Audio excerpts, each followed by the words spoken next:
C'est celle de prendre le pouls systématiquement des patients qui ont plus de 65 ans.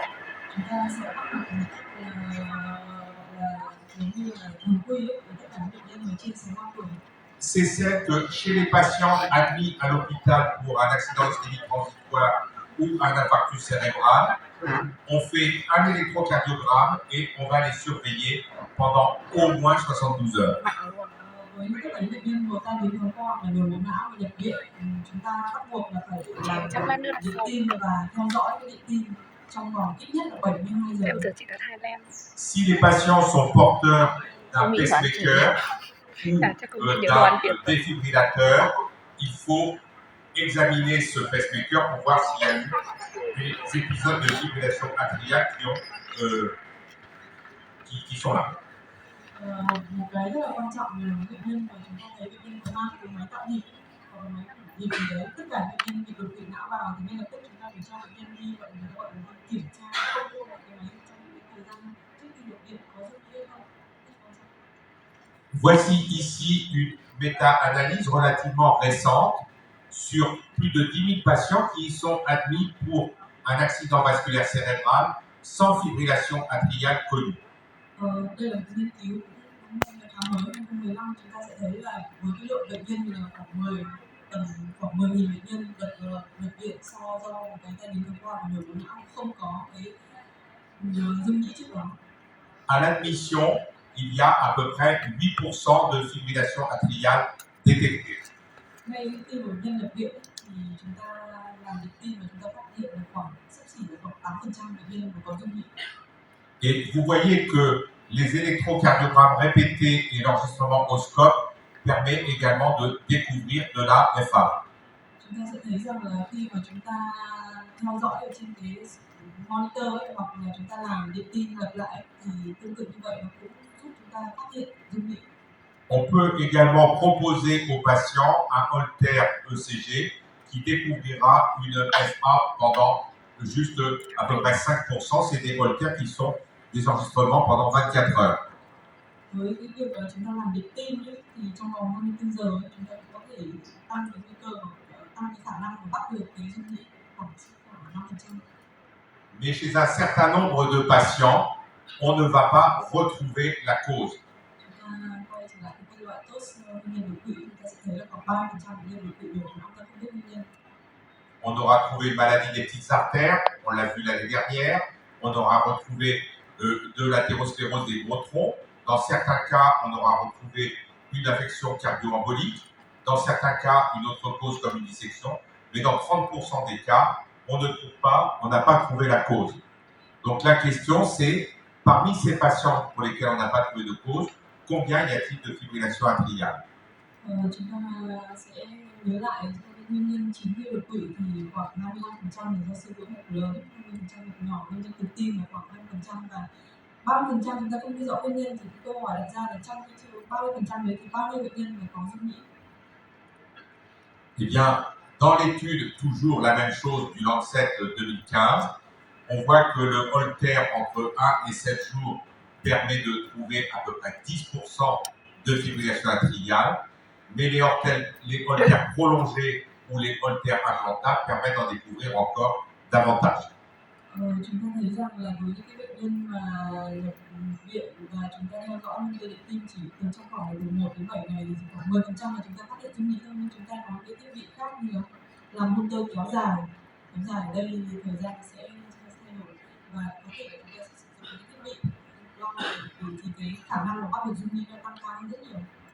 Alors je ne sais pas quelle est votre pratique au Vietnam, mais on ne va pas pouvoir proposer ces enregistrements-là à tout le monde parce que ça coûte très cher et en temps passé à regarder les enregistrements, ça coûte aussi beaucoup de temps. Ông bảo là không biết ở Việt Nam thì chúng ta làm cách nào để những thiết bị nào để dung nhĩ, nhưng ở Pháp ông nếu mà chúng ta làm cái motor kéo dài hoặc là chúng ta làm cái implant để phát hiện motor thì giá nó rất là đắt, và thứ hai là mất rất nhiều thời gian để học cái bản ghi. Nhiều thời gian để được làm. Alors, on a vu que on utilise plusieurs phases à l'admission, à l'hôpital, quand ils sont de retour à la maison. Mais finalement, quand est-ce qu'on va pouvoir proposer ces enregistrements implantables? Eh bien, voici ici la rentabilité, les critères qui permettent de dire s'il y a une grosse rentabilité ou pas. Ông bảo là chúng ta sẽ phát hiện được dung nhĩ ở trong 4 cái giai đoạn của đột quỵ. Thứ nhất là trong nhập viện, thứ hai là khi bệnh nhân nhập viện, thứ hai là trong cái thời gian bệnh nhân nằm viện chúng ta phát hiện được, và thứ ba nữa là trong cái giai đoạn là ngoại trú. Vậy thì cái ngoại trú chúng ta sẽ dùng sử dụng cái nhiều hôn tơ kéo dài và cái thiết bị cấy vào thì không phải tất cả mọi bệnh nhân chúng ta đều sử dụng, mà chúng ta sẽ phải căn cứ vào cái từng bệnh nhân cụ thể thì chúng ta quyết định xem bệnh nhân nào chúng ta sẽ sử dụng cái hôn tơ kéo dài hoặc là cái implant. Donc ces critères qui nous permettent de dire il y a probablement une FA, même si on n'a pas trouvé, c'est un âge élevé, des extrasystoles, une élévation de la BNP et des anomalies échocardiographiques comme une dilatation de l'oreillette gauche. Et j'aurais dû rajouter ici des infarctus cérébraux multiples dans différents territoires. Ông bảo là đứng trước một cái bệnh nhân mà chúng ta thấy là nghi ngờ khả năng là do dung nhĩ, nguyên nhân là dung nhĩ tuổi cao thì chúng ta sẽ đứng trước bệnh nhân nhất là tuổi cao, thứ hai là có ngoại tâm dung nhĩ, thứ ba nữa là khi xét nghiệm cái ProBNP nó rất là tăng, và thứ tư là siêu âm chúng ta sẽ thấy là giãn cái buồng nhĩ bên trái và giảm cái khả năng co thắt, tức là co bóp. Cuối cùng là bệnh nhân này trên cái phim hình học chúng ta thấy nhồi máu não ở rất là nhiều vùng khác nhau, đó là các máu của mình.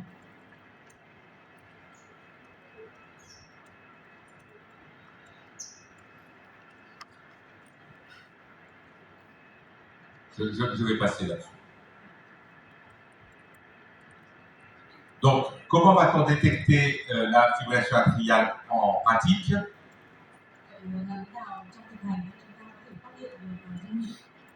Donc, je l'ai dit ici, dans un deuxième temps, nous, on fera un enregistrement Holter prolongé. On a un système qu'on appelle le speeder flash, où vous avez la même chose. Speeder flash. Vous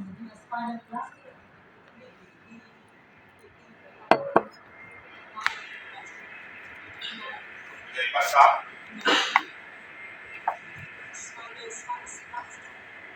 C'est gros comme ça, c'est parfois externe et il y a les électrodes. C'est pour 3 semaines.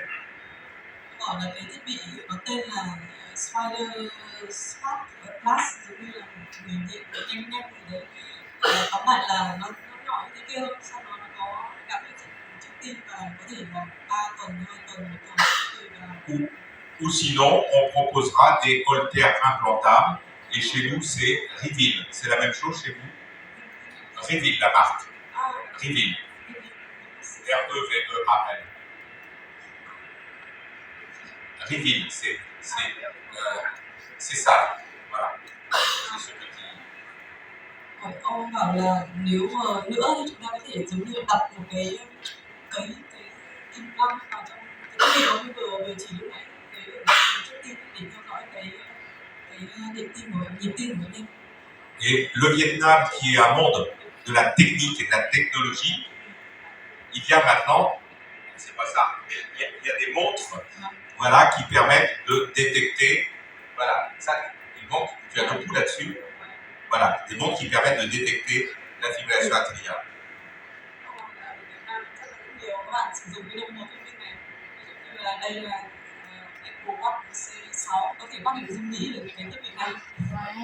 Ça coûte très cher. Bon, c'est pas cher. Mais Mi est très jeune. Non, elle est très jeune. Elle sait, mais elle n'a pas de risque de fibrillation atriale. Le problème, c'est que ça serait utile chez les vieux. Et les vieux, ils ne sont pas connectés.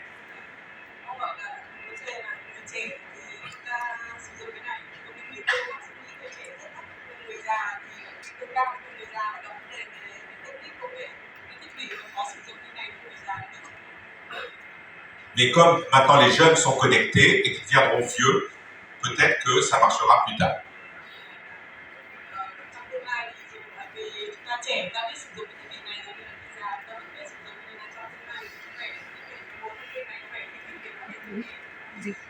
Et vous avez ici la chance de découvrir une fibrillation atriale en fonction de ce que je viens de vous dire, électrocardiogramme.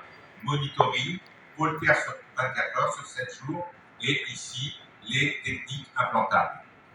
Ông bảo là trên cái sơ đồ này nó là cái khả năng mà phát hiện dung nhĩ của cái thiết bị chúng ta sử dụng, thì từ điện tim tăng dần và cao nhất là chúng ta sẽ sử dụng cái thiết bị cấy vào trong cơ thể để phát hiện dung nhĩ. Là, vous avez une étude qu'on appelle l'étude Crystal et F, où c'était 400 infarctus de cause indéterminée de moins de 3 mois, avec un enregistrement Holter de 24 heures négatif. Trên bảng người ta sẽ có cái nghiên cứu tên là nghiên cứu Crystal AF, tức là nghiên cứu về trên khoảng 401 bệnh nhân mà đột quỵ não không rõ nguyên nhân, và họ sử dụng cái này ít nhất là một cái Holter trong vòng 24 giờ, nhưng mà âm tính thì không có phát hiện ra dung nhĩ. La moitié des patients a eu ce Holter implantable et l'autre moitié ne l'a pas eu.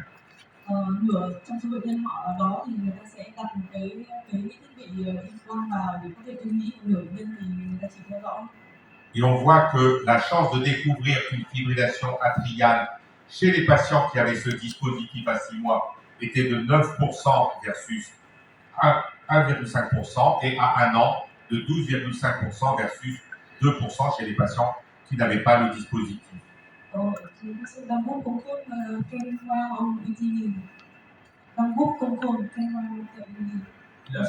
La plainte du patient, la prise du pouls. Trong cái nhóm sáng nay mình học ngoài bài này sang bài nhóm này có đặt cái thiết bị cấy để chữa dung nhĩ, và một nhóm ngược lại thì người ta chỉ thường người ta sử dụng ong mạch thì để tim lên làm thì trong 6 tháng thì khả năng phát hiện dung nhĩ ở cái nhóm có cấy implant là khoảng 9% so với cái nhóm kia là 1,4%, nhưng mà trong 12 tháng thì cái khả năng phát hiện dung nhĩ lên đến 12,4%. Donc maintenant, on va finir par comment on traite la fibrillation atriale. Cuối cùng thì chúng ta sẽ xem là chúng với bệnh nhân dung nhĩ điều trị như nào. Donc il y a 3 possibilités. Bien sûr, c'est la prévention des complications thromboemboliques, ce seront les anticoagulants. Đầu tiên là chúng ta sẽ dự phòng cái biến chứng của các mạch dung nhĩ. C'est le traitement de la fibrillation atriale, c'est-à-dire donner des antiarythmiques ou faire des techniques invasives cardiologiques. Thứ hai là điều trị cái dung nhĩ này thì có thể là dùng gọi là dùng thuốc hoặc là dùng cái thiết bị để chuyển cái nhịp từ nhịp sâu đến nhịp sâu. Et c'est supprimer les facteurs de risque de la fibrillation atriale, comme l'obésité, l'hypertension artérielle, le syndrome d'apnée du sommeil. Và chúng ta phải kiểm soát tốt cái yếu tố nguy cơ của cái dung nhĩ như là béo phì, hoặc là chứng ngừng tim ngủ, hoặc là bệnh nhân Obésité, syndrome du sommeil et hypertension artérielle. Alors, pour ce qui concerne le traitement de la fibrillation atriale, on pourra proposer des traitements pharmacologiques, des anti-arythmiques, ou faire une cardioversion électrique. Đầu tiên là chúng ta sẽ kiểm soát cái nhịp tim. Chúng ta sẽ có hai cái biện pháp, một là bằng thuốc và thứ hai là sử dụng cái thiết bị chuyển nhịp bằng điện. Mais pour se résumer, ça n'est pas efficace pour les accidents vasculaires cérébraux. Cái mục đích đó là kiểm soát những cái triệu chứng liên quan đến dung nhĩ, hoặc là những triệu chứng do dung nhĩ, hoặc là bệnh nhân có cái biểu hiện là dung nhĩ mà gây ra cái rối loạn huyết động. Il a été montré qu'il n'existait pas de bénéfice sur la mortalité ou le risque cardio-embolique le fait de faire une cardioversion pharmacologique ou électrique. Khi mà chúng ta sử dụng biện pháp này, cái này để chuyển nhịp thì lại cái nghiên cứu người ta không chỉ ra hiệu quả trên cái tỷ lệ tử vong hoặc là cái nguy cơ tắc mạch. On ne la fera que si la fibrillation atriale est mal tolérée. Lúc đầu mình hơi nhầm, tức là với tất cả các bệnh nhân dung nhĩ thì người ta thấy rằng là khi mà dùng cái biện pháp dùng thuốc hoặc là chuyển nhịp thì nó không có hiệu quả trên tỷ lệ tử vong hoặc là nguy cơ tắc mạch. Nhưng với cái đối tượng mà dung nhĩ này có triệu chứng, ví dụ dung nhĩ gây nhồi máu não hoặc là dung nhĩ mà gây rối loạn huyết động, thì cái chuyển nhịp bằng thuốc hoặc là bằng điện có hiệu quả. On a d'autres possibilités de traiter la fibrillation atriale par ce qu'on appelle les techniques ablatives, c'est-à-dire c'est la radiofréquence.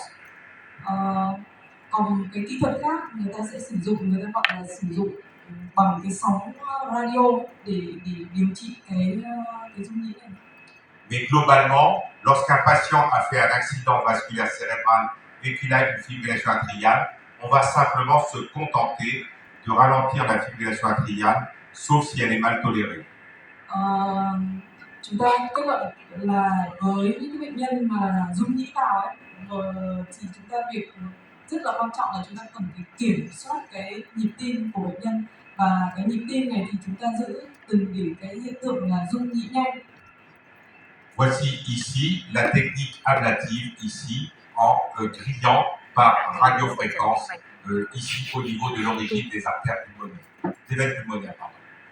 Trên bảng nó là một cái minh họa trong cái kỹ thuật là chiếu xạ bằng radio để điều trị rung nhĩ.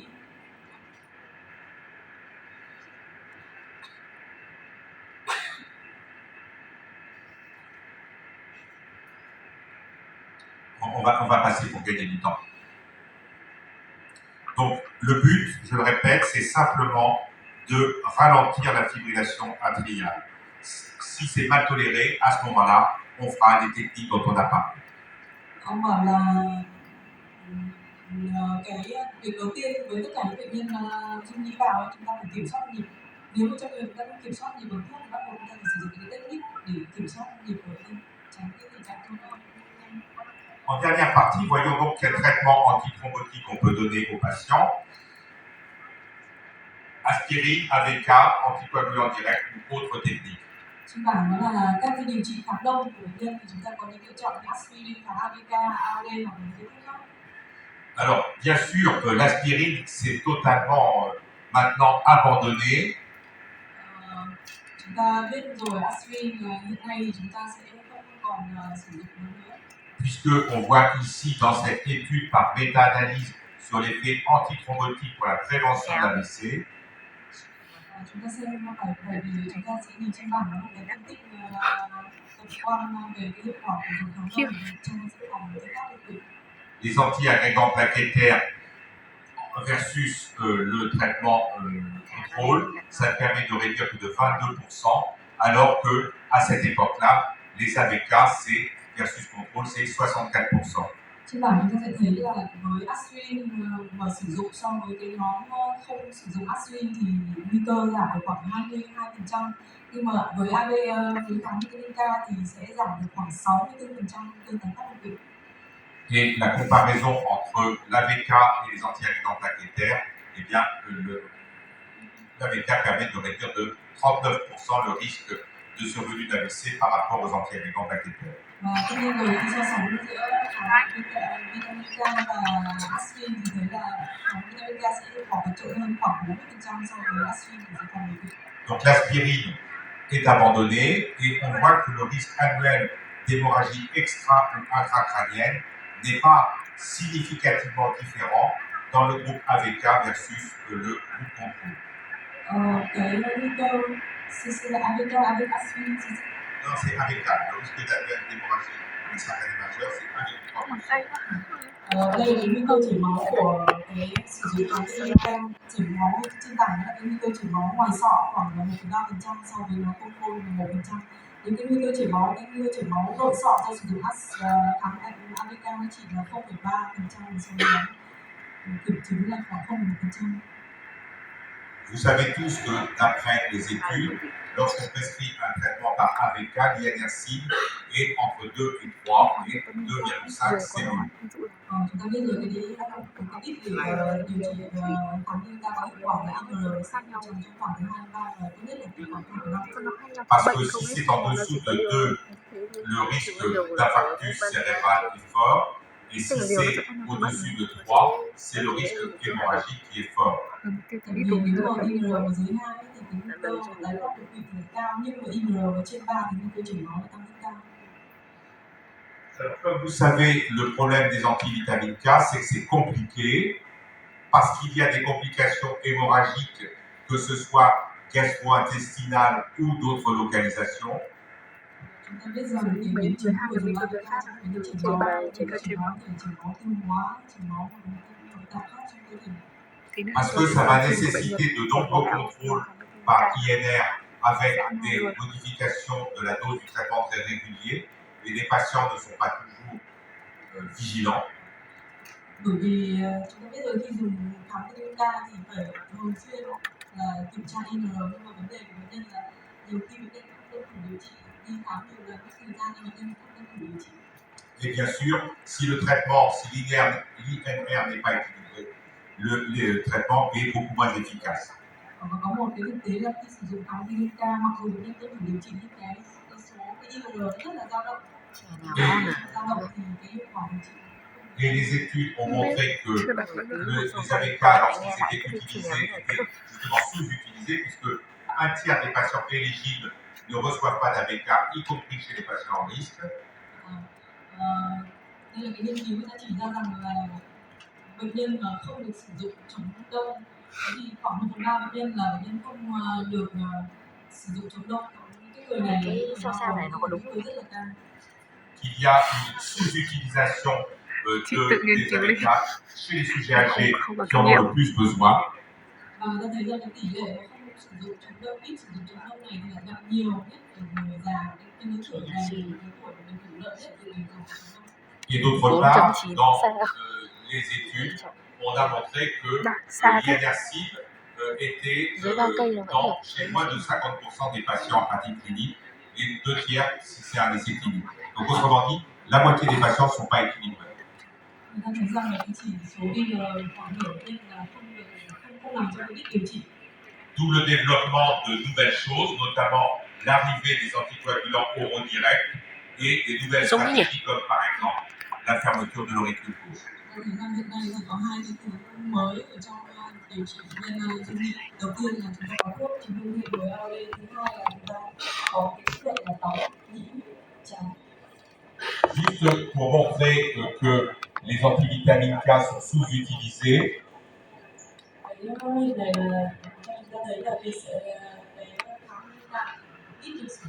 Vous avez ici des patients, ça c'est en Suède, des patients qui avaient un AVC et une fibrillation atriale, qui sont sortis de l'hôpital sous AVK.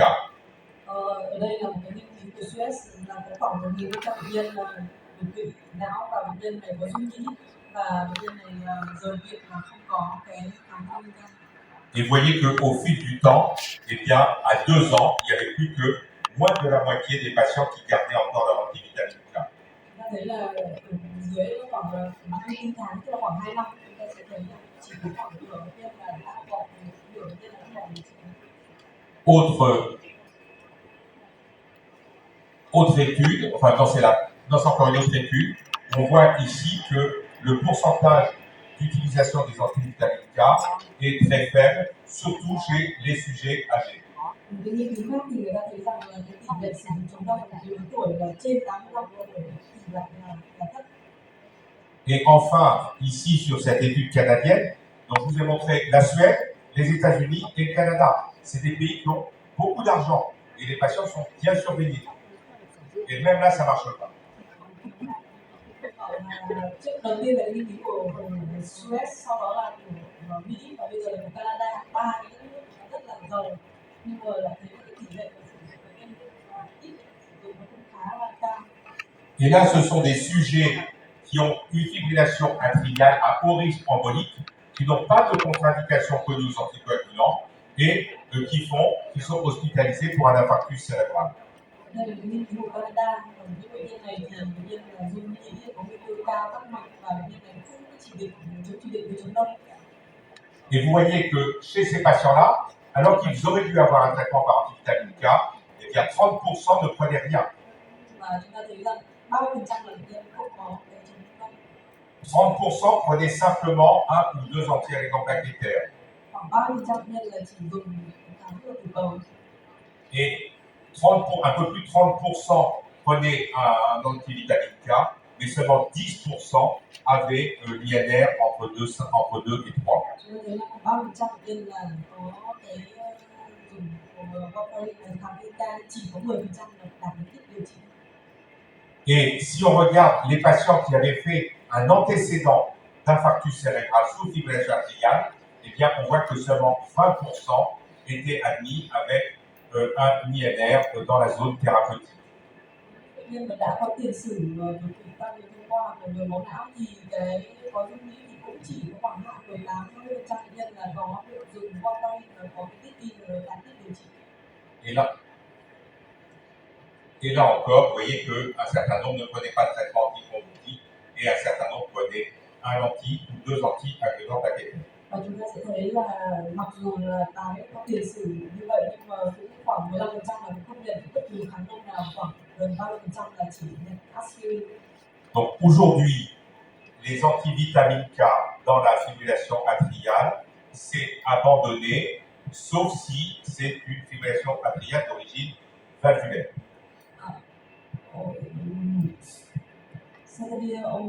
On ne prescrit plus d'antivitamine K dans la fibrillation atriale, sauf si c'est une fibrillation atriale valvulaire où c'est obligatoire. Hiện nay thì hầu như ở những Pháp chắc là chúng ta sẽ phụ thuộc vào tiền tiêm nữa, nhưng mà tất cả bệnh nhân ở đột quỵ não có dung nhĩ không có bệnh lý van tim mà người ta sẽ automatic 100% người ta dùng kháng thuốc AOD. Et donc aujourd'hui c'est l'avènement des AOD ou anticoagulants oral direct. AOD, anticoagulant oral direct. Hiện nay thì chúng ta sẽ sử dụng cái AOD cho những bệnh nhân là đột quỵ não do nhĩ không có bệnh lý van tim. Vous en avez de deux types, soit c'est des inhibiteurs directs de la thrombine, c'est le dabigatran.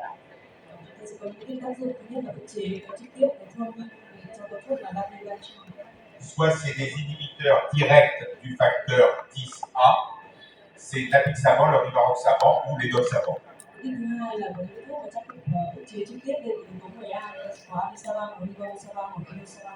En France, nous avons dabigatran, apixaban et rivaroxaban. On n'a pas les doxabans.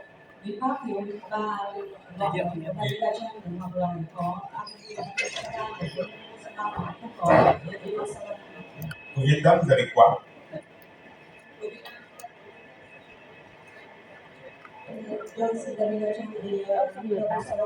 D'accord, parfait.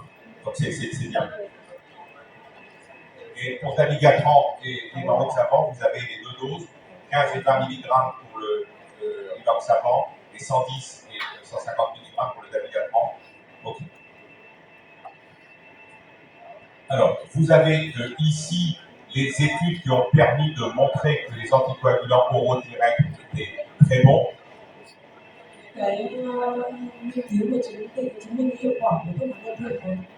Avec les 4 études, Rely, Rocket, Aristotle et Engage pour les 4 anticoagulants oraux directs.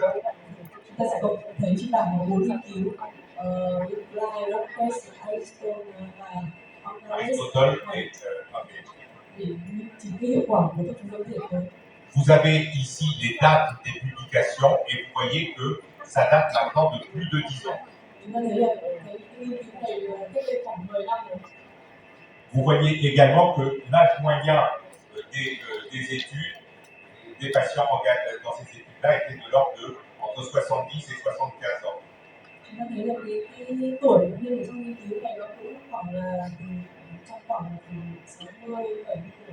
Et qu'ils ont été suivis pendant une durée d'environ 2 ans, ce qui est bien, de 2 à 3 ans.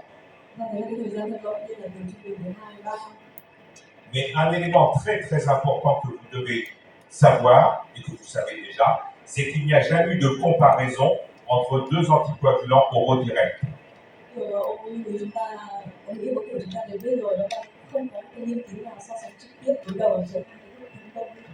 Aujourd'hui, on ne peut pas dire que rivaroxaban est meilleur que dabigatran.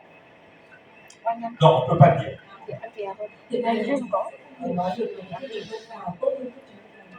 On ne peut pas dire que apixaban est meilleur que rivaroxaban. Mais on peut dire que apixaban, rivaroxaban et dabigatran sont meilleurs qu'un antivitamine K.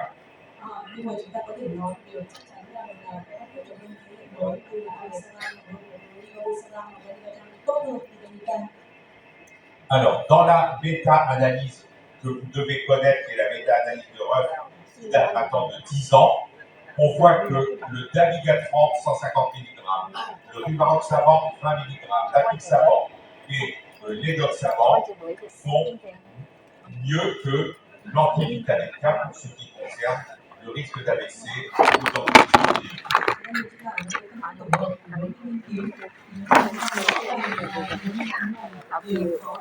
Nguy hiểm quá. On voit ici que le risque est diminué d'environ 20% par rapport à l'antivitamine K.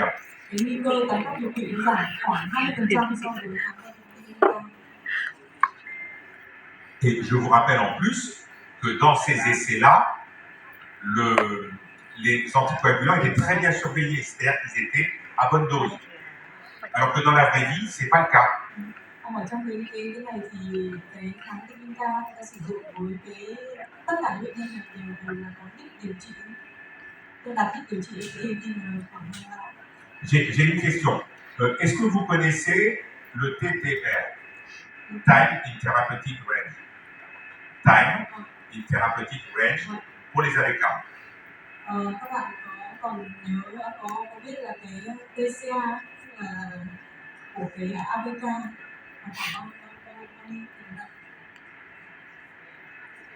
Tu connais TTR? Non. Ce que je veux dire, c'est que quand un patient arrive pour un AVC et que son INR est à 2,2, on dit c'est bien. Mais si on regarde les contrôles avant, peut-être que c'était pas bon du tout. Et les contrôles avant, c'est ce qu'on appelle le time in therapeutic range. Combien de temps a-t-il passé dans la bonne fenêtre d'anticoagulation? Cái câu hỏi của đấy là với bệnh nhân ấy, một bệnh nhân nhập viện với INR bình thường, nhưng mà ông ấy hỏi là thì trong cái khoảng thời gian trước đấy, thế thì các bạn có thể biết được là trong nó gọi là cái khoảng bao nhiêu % bệnh nhân có trong cái đích điều trị bình thường, khoảng bao nhiêu % của INR bình thường đấy, thì tại cái thời điểm này đến INR là số rất dao động đó, tại thời điểm này bình thường, nhưng mà cái thời gian trước đó bệnh nhân thì khoảng bệnh nhân. Et en France, ça a été calculé et c'est entre 50 et 60%. Ça veut dire qu'entre 40 et 50% du temps, le patient, il n'est pas dans le bon taux. Il est soit trop haut, soit trop bas. Ông vợ ở Pháp thì người ta tính rằng là chỉ có khoảng 50-60% bệnh nhân là có cái đích INR là đạt, có cái thời gian đạt INR đạt đích điều trị. Vậy là khoảng 40% bệnh nhân là không có cái thời gian mà INR đạt hiệu quả điều trị. Donc, ça diminue le risque d'AVC, les AOD diminuent le risque d'AVC de 20% à peu près, et en plus, il diminue le risque d'hémorragie cérébrale de 50%. AOD đã giảm nguy cơ tái phát đột quỵ so với AVK là 20% và cái nguy cơ chảy máu nó lại còn giảm khoảng 50%. Donc ils sont plus efficaces et moins toxiques. Và rõ ràng là hiệu quả thì tốt hơn, và cái biến chứng chảy máu thì lại là ít hơn, thấp hơn rất nhiều so với kháng AVK. Par contre, il semblerait augmenter le risque d'hémorragie intestinale de 25%. Nhưng mà cái này nó lại gây là tăng cái nguy cơ chảy máu cái đường tiêu hóa khoảng là 25%. Donc voilà ce que cela montre, c'est qu'il y a une réduction du risque ischémique, il y a une réduction du risque hémorragique, il y a également une réduction de toutes les causes de mortalité en lien avec l'utilisation des anticoagulants directs. Và chúng ta sẽ thấy rằng là rõ ràng là cái AOD nó sẽ giảm nguy cơ đột quỵ, giảm nguy cơ chảy máu nội sọ, và tất cả giảm cái nguy cơ tử vong do tất cả các nguyên nhân khác so với kháng AVK. Lorsque on rentre dans le détail, c'est aussi efficace chez les sujets âgés que chez les sujets jeunes. C'est même presque plus efficace chez les sujets âgés. Phân tích dưới nhóm, người ta thấy rằng là cái hiệu quả AOD nó lại còn hiệu quả hơn ở những cái nhóm tuổi, gọi là những đối tượng cao tuổi hơn là người trẻ tuổi. Donc on peut. Là với bệnh nhân cao tuổi là chúng ta có thể sử dụng AOD, không có cái chúng ta chỉ cần xin cái liều phụ thuộc vào số. C'est aussi efficace qu'ils aient fait ou qu'ils n'aient pas fait un accident ischémique cérébral. C'est-à-dire que c'est aussi efficace en prévention primaire qu'en prévention secondaire. Chúng ta thấy rằng là cái kháng AOD còn có hiệu quả trong dự phòng tiên phát trong đột quỵ của bệnh nhân dung nhĩ. Et puis c'est pareil pour les saignements. Il y a moins de risque de saignement chez les sujets jeunes comme chez les sujets âgés, qu'ils soient vieux ou qu'ils aient fait ou pas un accident ischémique cérébral. Chúng ta thấy rằng cái nguy cơ chảy máu tương tự như vậy nó sẽ gọi là nguy cơ chảy máu nó thấp hơn, và cái người chảy máu thấp hơn cũng người trẻ nó sẽ thấp hơn với người già, và cái kể cả với cái chúng ta khi dự phòng tiêm phát thì cái nguy cơ chảy máu nó cũng thấp hơn. Donc vous connaissez tous ce tableau. S'il y a une fibrillation atriale avec une valve mécanique ou une sténose mitrale modérée à sévère, c'est anti-vitamine K. Chắc là tất cả đều biết được cái siêu này, đó là cái hướng dẫn về dự phòng tư pháp đột quỵ não dung nhĩ với bệnh nhân mà có van nhân tạo hoặc là bệnh nhân có cái van hai lá mức độ nặng. Thế thì chúng ta sẽ sử dụng bệnh nhân này sẽ sử dụng vitamine K. Si c'est une fibrillation atriale non valvulaire, on fait le score Schatz-Vass. Với những bệnh nhân mà không có bệnh lý tim mạch, chúng ta tức là chúng ta tiến hành nhiều Schatz-Vass. Si c'est 0, on ne donne rien. Với cái nếu như cái điểm mà không điểm chúng ta không điểm. Si c'est supérieur ou égal à 2, Nếu như điểm trên 2, on va donner de préférence un traitement par anticoagulant oral direct. chúng ta sử dụng luôn Si ce n'est pas possible, on donnera un traitement par antivitamine K.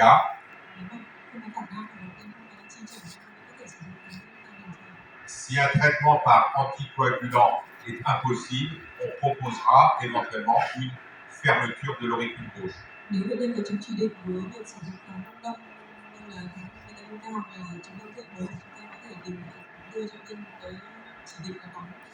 Et si le score est à 1, on discutera. Trong cái trường hợp mà cái điểm này chỉ một điểm thôi thì chúng ta sẽ thảo luận về chúng ta cân nhắc lại cái yếu tố để xem là Mais si le score est à 1 uniquement parce que c'est une femme, on sera ici. có một cái lưu ý là nếu cái điểm trong mắt này nó chỉ là một, như vậy là một do là cái điểm của phụ nữ thì ông ấy cũng sẽ coi nhiều bệnh nhân đến zero và không sử dụng kháng.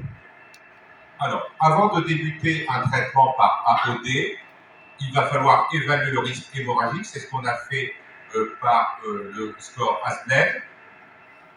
Trước khi chúng ta bắt đầu, chúng ta phải đánh giá nguy cơ chảy máu, chúng ta sẽ sử dụng các điểm ASBLED. On va vérifier la fonction rénale si on prescrit un anticoagulant oral direct. Cái điều lưu ý là khi mà chúng ta sử dụng kháng đông thế hệ tình huống AOD, chúng ta bắt buộc phải xem cái chức năng thận của bệnh nhân. On va vérifier l'état nutritionnel du sujet parce que la dose de l'AOD dépendra du poids. Chúng ta biết rằng cái điều phải xem cân nặng của bệnh nhân như nào, bệnh nhân mà gọi là quá cân thì cái liều ADK và cái liều AOD nó sẽ thay đổi. Et la contre-indication aux anticoagulants, je ne vais pas la détailler parce que vous la connaissez bien. Cái chống chỉ định dùng thuốc cái chống đông thì nó tất ở trên bảng và các bạn có thể xem cái này chắc là cơ bản các bạn đều biết hết. Maintenant, si on essaye de regarder quels sont les avantages des AOD par rapport aux ABK, Cái lợi ích của dùng kháng đông AOD so với ABK. donc, comme je l'ai dit tout à l'heure, on ne peut pas dire qu'un AOD est supérieur à un autre parce qu'il n'y a pas eu de comparaison directe. Cái điều mà chúng ta không bao giờ được nói được là cái loại kháng đông mà AOD nào tốt hơn loại nào mà chúng ta không có nghiên cứu so sánh. Ceux qui sont supérieurs à la warfarine pour ce qui concerne la diminution du risque d'AVC d'embolie systémique, c'est le Dabiga 350 et l'Apixaban 5 mg. Cái mà chúng ta có thể nói được là sẽ giảm cái nguy cơ nhồi máu tắc mạch hơn so với warfarin. Ceux qui sont équivalents pour ce qui concerne la diminution du risque d'embolie par rapport aux ABK, c'est Dabiga 310 et le Rivaroxaban 20 mg. Chúng ta thấy rằng là nếu mà chúng ta khi so sánh cái ABK và AOD, với cái AOD là cái loại ABK trong liều 110 với lại Rivaroxaban liều 20 ấy, chúng ta thấy rằng nó sẽ hiệu quả tương đương. Pour ce qui concerne la mortalité globale, seule la Pixaban 5 mg paraît meilleure. Để mình nói là cái ABK mà giảm tỷ lệ tử vong chỉ có duy nhất cái Amisaban là chứng minh hiệu quả giảm tử vong so với ABK. Ça, c'est l'efficacité, la tolérance. Ils diminuent tous le risque de saignement intracrânien par rapport à l'ABK. Chúng ta thấy rằng là khi mà sử dụng cái AOD thì nó giảm cái nguy cơ chảy máu nội sọ so với ABK. Ce qui est intéressant pour ce qui concerne la diminution du risque hémorragique majeur, c'est que l'apixaban a le même risque que l'aspirine. Chúng ta thấy rằng là cái giảm nguy cơ chảy máu nội sọ lớn ấy, thì thấy là có Amisaban là chứng minh được cái hiệu quả nó tương tự cái nguy cơ chảy máu tương tự như aspirin. Et bien sûr, Cái lợi ích nữa của AOD mà chúng ta đều biết là thứ nhất là không phải theo dõi cái B5 về xét nghiệm máu. Thứ hai là bệnh nhân cái thuốc này nó không có phản ứng với các một số loại thức ăn như vitamin K, người ta thấy là với khi bệnh nhân ăn cái rau xanh thì nó sẽ có làm biến đổi cái hiệu quả của ABK, và nữa là chỉ cần duy nhất một điều, ví dụ như là Neosaban ta chỉ cần duy nhất một lần trong ngày. alors, je sais que si le sujet préfère prendre un seul comprimé, on va lui donner le rivaroxaban 20 mg. Vì tất cả những cái mà hiệu quả ở trên này thì ông ấy ở sân đi, ông ấy tất cả bệnh nhân mà sử dụng AOD thì ông sẽ sử dụng cái Linkis. Nhưng mà nếu như bệnh nhân mong muốn là chỉ sử dụng một liều duy nhất trong ngày ấy, thì ông ấy sẽ chuyển sang Rivaroxaban, bởi vì bệnh nhân không có vấn đề gì về dùng 2 lần trong ngày thì ông ấy sẽ dùng cái Linkis. Alors, lequel choisir dans les AOD? Je répète qu'il n'y a pas de comparaison. Chúng ta chọn cái AOD nào thì hiện nay thì không có một cái nghiên cứu đối đầu trực tiếp giữa các loại AOD. Donc, on prescrira un AOD si le patient n'a jamais eu d'anticoagulant. Chúng ta sẽ bắt đầu dùng cái AOD khi mà trước đó bệnh nhân không được sử dụng khá lâu. On prescrira un AOD si le patient n'est pas équilibré. Vous voyez, le TTR est en dessous de 66%, time interrupted range.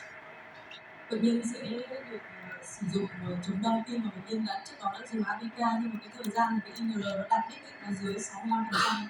Et si ça nécessite un changement, dans ces cas-là, on prescrira un des trois. Khi mà chúng ta muốn thay đổi thì chúng ta có thể lựa chọn từ S'il y a des facteurs de risque, par exemple, si le sujet est âgé, s'il a une insuffisance rénale modérée, s'il a un petit poids ou s'il a des facteurs de risque vasculaires sur l'IRM, comme par exemple une grosse leucoariose ou des microglies, eh bien, on proposera d'abigatran à petite dose ou apixaban à petite dose.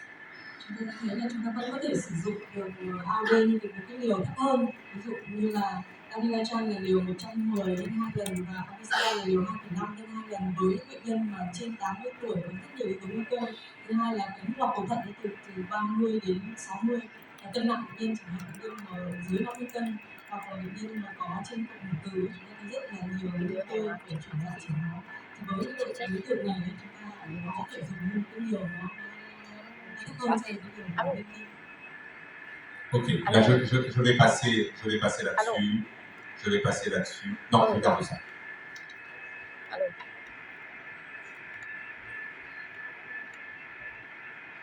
Lorsqu'on prescrit un traitement par AOD, bien sûr, il faut vérifier la fonction rénale.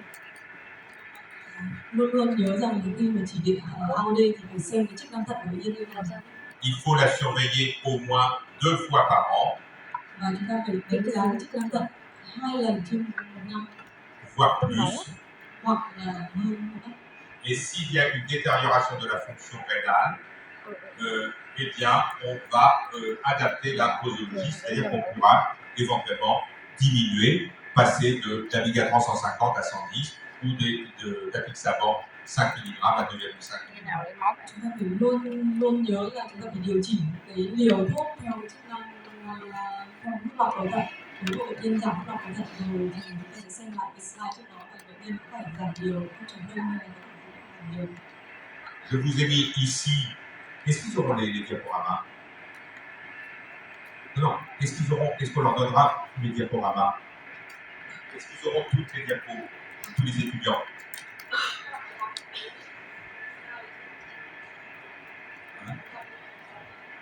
D'accord, on en verra. Ça veut dire que je vais sauter cette diapositive parce que c'est simplement les recommandations de chacun en fonction de la clearance de la créatinine.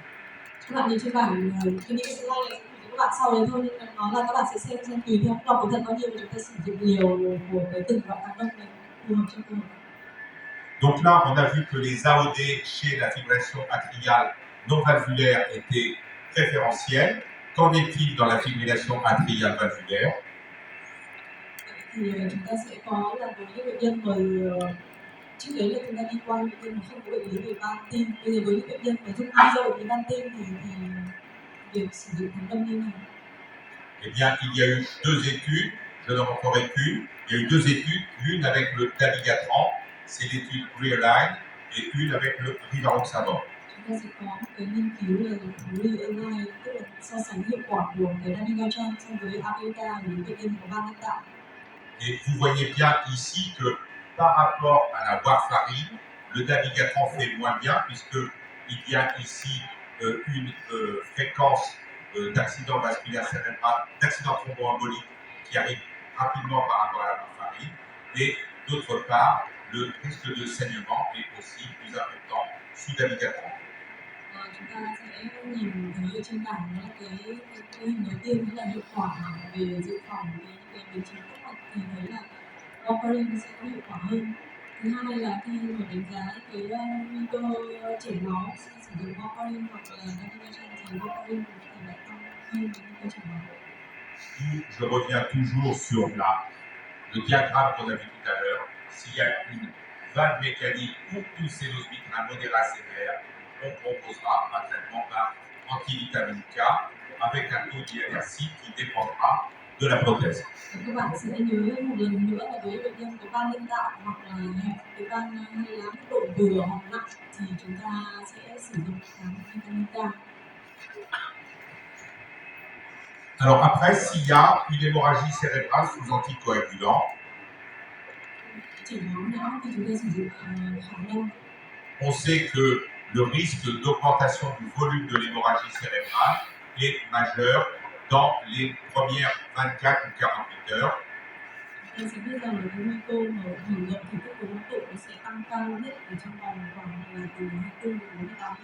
Et que bien sûr, ce risque est plus important si le patient est sous anticoagulant et si l'INR est élevé sous antivitamine K.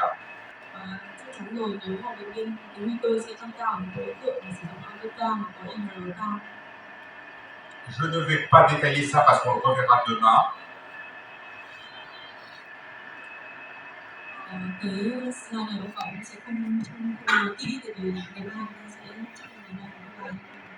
On sait que si le patient est sous antivitamine K, il faudra donner du PPSB et de la vitamine K.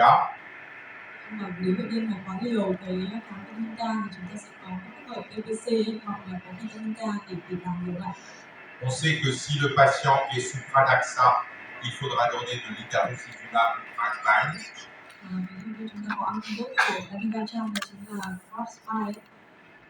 Et on sait que si le patient est sous antivis A, par exemple rivaroxaban chez vous, il y a ici une antidote qui est efficace en excédent alpha, mais pour l'instant, il n'a pas la commercialisation. Et on donnera du PPSB.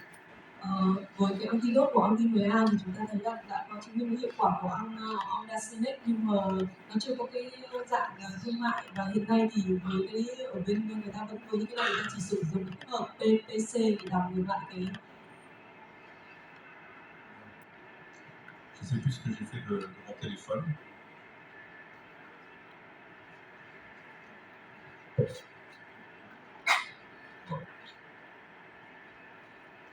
Tu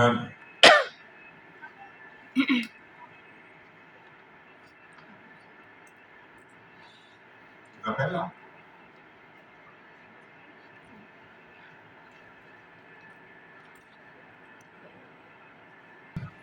Un exemple de maladie d'Alzheimer.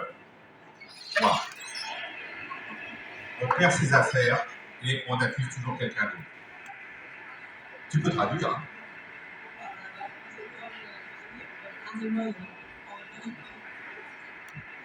Ok. Est-ce que vous pouvez nous faire avancer?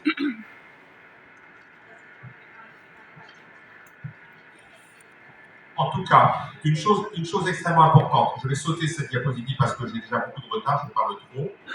Si vous avez une hémorragie cérébrale sous antivitamine K, eh bien le pronostic va être meilleur si vous obtenez un INR inférieur à 3, si vous obtenez cet INR inférieur à 3 dans les 4 heures, et si vous obtenez un contrôle de la pression artérielle dans les 4 heures.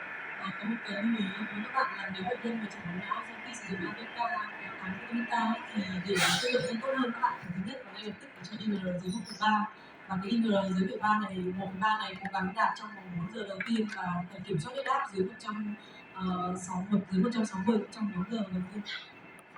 Ça veut dire que si vous avez une hémorragie cérébrale sous antivitamine K, il faut réverser très rapidement en dessous de 1,3 l'INR et contrôler la pression artérielle en dessous de 160 mm de mercure pour la systolique. Có nghĩa là khi bệnh nhân chẩn đoán não vào nhập viện và đang trong tình cảnh sử dụng vitamin K thì ngay lập tức các bạn phải việc đầu tiên là kiểm soát huyết áp dưới 160, việc thứ hai là làm thế nào cho INR ngay lập tức dưới 1/3.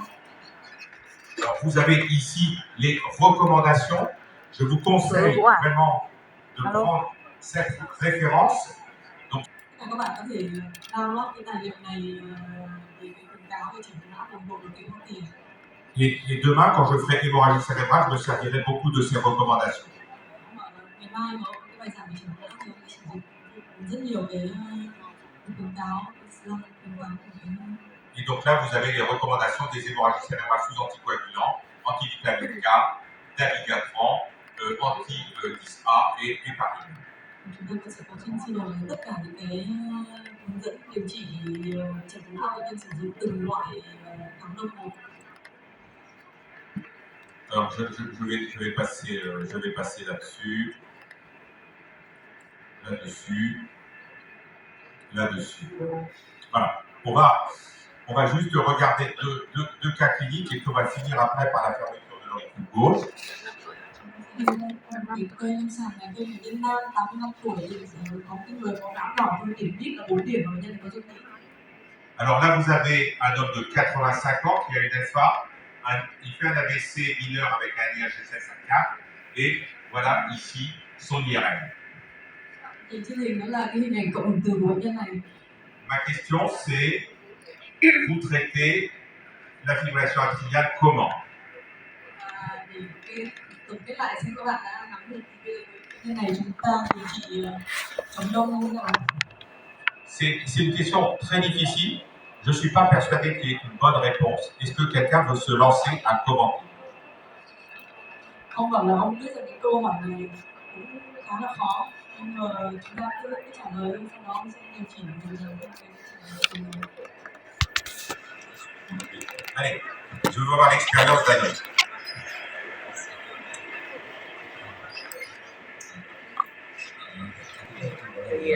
Đi xung quanh là sao nó khá là đi chảy máu, nên là nhiều yếu tố nguy cơ của chảy máu. Đó là bệnh nhân trong tháng 5 tuổi, chúng ta sẽ tiếp tục vào câu hỏi của bệnh nhân như thế nào.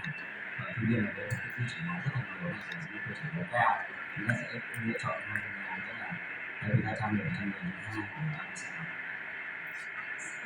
Nhìn thêm một số yếu tố nguy cơ của bệnh nhân cá thể hóa tốt hơn.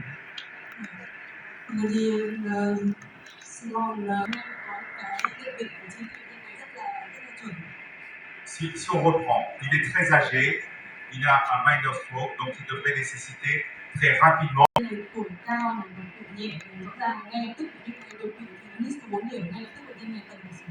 Parce que son chat est très élevé.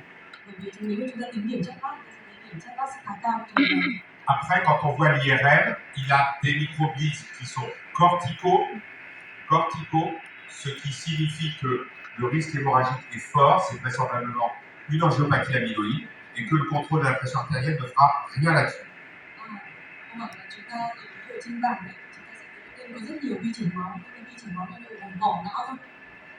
Vậy thì ở não thì chúng ta biết là nó hay thường liên quan đến bệnh lý như bệnh lý amyloid nhiều hơn là do tăng huyết áp, bệnh tim mà chúng ta kiểm soát. Il a également une atrophie cérébrale, cortico-sous-corticale, et il a une leucoariose minime. Bệnh nhân này trên tim teo não khá nhiều, và thứ hai là chỉ có cái tổn thương chất chóng một ít, không đáng nhiều lắm. Et vous pouvez voir également que ici il y a peut-être une séquelle c'est pas microbite, il y a peut-être une petite séquelle d'hémorragie cérébrale. Nhìn kỹ ở cái nguồn gốc ở trong này, chúng ta sẽ thấy rằng đây không phải là cái vi chảy máu, mà đây có thể là cái hậu quả đã nhân lại chảy máu này. Donc qu'est-ce qu'on fait? On lui dit t'es foutu, t'es bientôt mort, on va rien faire. On le met sous AOD à petite dose, par exemple d'Amiga 300 mg, pourquoi pas, ou on dit on ferme l'auricule gauche parce qu'il y a trop de risques. Chúng ta sẽ thấy rằng là những bệnh nhân với nguy cơ nó cao đó, chúng ta sẽ có ba khả năng. Một là như sử dụng nhiều nhất của adrenaline, thứ hai là chúng ta không chẳng sử dụng gì cả, và thứ ba là một cái đề nghị khá là chúng ta sẽ đóng cái tiểu máu trái của bệnh nhân này. Vậy thì chúng ta chọn trường hợp này. Eh bien, ces dossiers-là, nous, on les discute en réunion. Với những có như này ở bên các họ thường có cái staff để thảo luận, chứ không phải là mình một ông bác sĩ có thể ra một cái quyết định. Ce que je ne vous ai pas dit, c'est qu'il avait une insuffisance rénale. Như bác sĩ Minh có đầu tiên có comment là không biết cái chức năng thận của bệnh nhân này thế nào. Donc c'était soit AVK, soit fermeture de l'auricule gauche, soit rien. Với cái chức năng thận, chúng ta bắt buộc phải xem là vì sao nếu mà suy thận nặng thì chúng ta chỉ trị liệu với AVK, bắt buộc là chúng ta chỉ chọn AVK